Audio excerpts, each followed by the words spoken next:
Kalau untuk kayak epilepsi gitu dok, kayak PET, di scan bagian kepala kan kalau epilepsi kita kan nggak tahu ya dok ya, bagian mana yang perlu dioperasi gitu. Nah itu apakah bisa juga untuk melihat?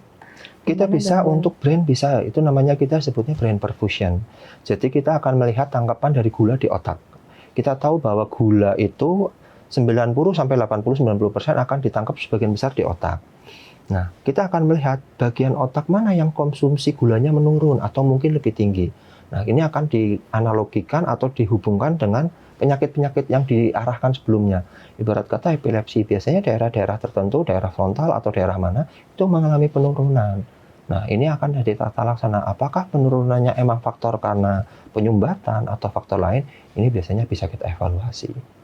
Makanya sebenarnya emang bisa di multimodal, cuman karena sebagian besar arahnya untuk keganasan lebih banyak digunakan untuk kasus-kasus kanker. Baik, jadi tetap bisa ya dok? Bisa. Ya? Baik, dan biasanya kan kalau untuk epilepsi itu dok, itu kan kesulitannya adalah untuk menentukannya dok ya, yang perlu dibedah yang mana ya, karena kan kadang-kadang orang tua juga, mungkin kalau anak-anak yang terkena epilepsi, orang tua juga kadang bingung tadi epilepsinya tuh cenderung ke kanan atau ke kiri. Nah mungkin kalau dengan PET scan tuh bisa langsung ketahuan dan kelihatan. Betul, gitu ya. Nanti area mana yang sudah mengalami penurunan atau mengalami peningkatan secara metabolisme. Nanti di area itu otomatis akan tata laksananya berbeda. Apakah nanti dokter bedah saraf perlu melakukan intervensi atau cukup dengan obat-obatan? Biasanya sih lebih banyak kalau pasien kita adalah untuk menentukan apakah ini Parkinson atau demensia. Jadi Parkinson secara demensia itu pokoknya berbeda.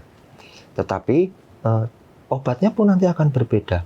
Cuman gejalanya mirip mbak, sama-sama pikun. Cuman kita bingung, pikunnya karena faktor demensia, karena faktor degeneratif, atau karena Parkinson kelainan dari sel.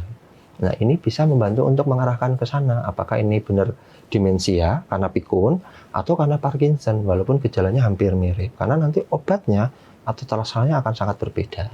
Makanya kita bisa bantu juga untuk di sana. Wah keren ya dok ya, ternyata teknologi kesehatan tuh sudah maju. Iya benar-benar maju segitu ya dok ya. Sampai untuk melihat mana sih saraf itu kelihatan ya? Kelihatan. Jadi kita lebih cenderung aktivitas metabolismenya. Cuman kalau mau melihat aktivitas atau gambaran anatominya, saya akan lebih bilang cenderung lebih bagus MRI.